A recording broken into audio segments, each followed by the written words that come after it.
Bonjour, bonsoir ou bon appétit, bienvenue sur cette nouvelle vidéo de Very Mad Production. Alors aujourd'hui nous allons parler de Sid Meier Civilization 5 qui a été conçu évidemment par Sid Meier. Oh le frimeur. Et qui a été édité et développé par Microprose. Civilization 5 est un jeu de stratégie à tour par tour que j'adore, mais ne vous fiez pas à l'orthographe car Civilization en français c'est avec un S et en anglais c'est avec un Z. Et oui, vous croyez qu'ils étaient nuls en orthographe mais ils sont juste anglais. Alors comme je vous l'ai dit, ce jeu est un jeu que j'adore, mais on va éviter de parler des bons côtés, plutôt se focaliser sur les mauvais. Dans ce jeu, nous choisissons un dirigeant d'une grande civilisation qui rencontrera dans certaines parties d'autres dirigeants qui n'ont pas tout à fait le même âge. Bonjour George Washington, quel âge avez-vous? J'ai 52 ans, et vous? Ah, tu me dois le respect parce que je suis Ramsès II et j'ai 3000 ans de plus que toi.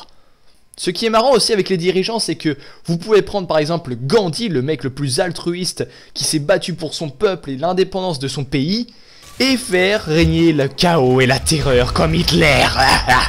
Putain, faut vraiment que j'arrête la coke là. Autre chose avec les dirigeants, c'est que quand vous les rencontrez, vous faites pas trop attention au paysage. Mais je sais pas trop ce qui s'est passé avec Ascad et son gars, mais là ils ont un peu pété un boulard là. Hein.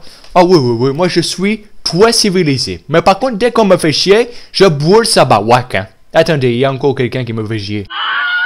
Ah là là, dans la tête des développeurs, je pense que ça devait être ça. Les noirs, c'est le mal. C'est les créatures de l'enfer. Adhérents du Front National. Alors vous l'aurez compris, il n'y a pas que le développement, il y a aussi de la conquête. Mais parfois l'ordi est un peu con. Genre là, est-ce qu'on pourrait soupçonner une petite alliance militaire entre le Siam et le Japon contre les Romains? Mais non, fais juste un barbecue entre collègues. Et quelques tours après... En même temps, César, t'es con d'avoir cru à cette histoire de barbecue, hein. Alors pour parvenir à ces victoires, vous avez quelque chose à gérer, c'est-à-dire l'or, le taux de culture, le taux de science, votre âge d'or et le bonheur de votre population. Sauf que là, je ne comprendrai jamais la logique de la population. Quand on crée une autre ville, ils sont pas contents. Et tout le monde, ils ont décidé de construire notre ville. Quoi? Ça ne peut plus se passer comme ça. Révolte! Et c'est pas tout. Ils sont aussi pas contents quand la population augmente. Punaise, j'en ai marre de ces bébés. J'en ai vraiment marre de cette population qui augmente. Faut que ça cesse.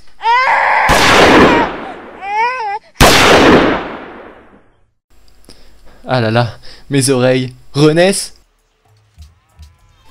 Ce qui est marrant aussi dans ce jeu, c'est que la première partie que j'ai faite, je l'ai fait avec le niveau de difficulté le plus bas. Sauf que le taux de science n'est vraiment pas le même. Vraiment pas le même.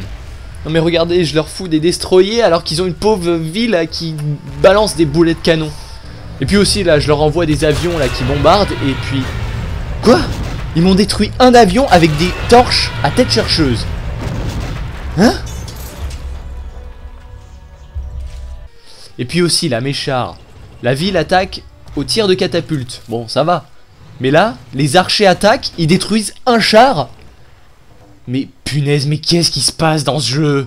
J'aurais bien voulu vous montrer à quel point le décalage était important en vous balançant une bombe nucléaire sur la ville, mais malheureusement, je ne l'ai pas fait. Non, je déconne, je l'ai fait.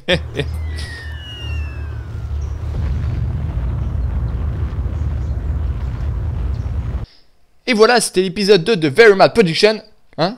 Quoi? Tu veux dire quelque chose, Askia? Ok, d'accord. Vous allez laisser tout de suite un commentaire, un j'aime ou un abonnement ou je brûle vos bawak. Si vous avez aimé cette vidéo, n'hésitez pas à la partager sur Facebook. Si vous ne l'avez pas aimé, n'hésitez pas à la partager sur Facebook. Ça fera toujours des trucs stupides sur votre mur. Et moi, je vous dis salut à tous, à la prochaine.